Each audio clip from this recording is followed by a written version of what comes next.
les avocats sont confrontés à un certain nombre de difficultés qui tiennent à l'émergence d'un contexte nouveau.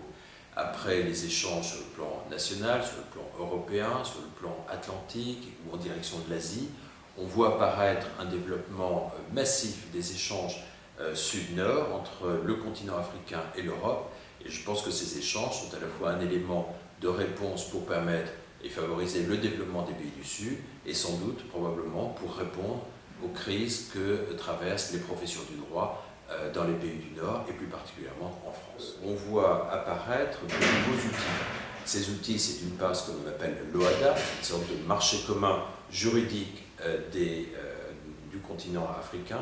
C'est d'autre part le développement de partenariats publics-privés et c'est l'émergence de nouveaux modes de règlement alternatifs des conflits qui connaissent un développement peut-être plus important dans les pays du Sud que dans les pays du Nord, en raison même des difficultés que l'on rencontre à travers les modes plus classiques ou plus contentieux de règlement des litiges.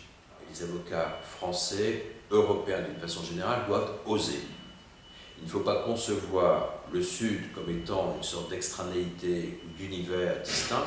Il faut oser aller vers les pays du Sud parce que c'est là véritablement que nous retrouvons un certain nombre de principes que nous connaissons, dont nous sommes familiers et qui doivent nous permettre de trouver des réponses aux difficultés que nous rencontrons en Europe.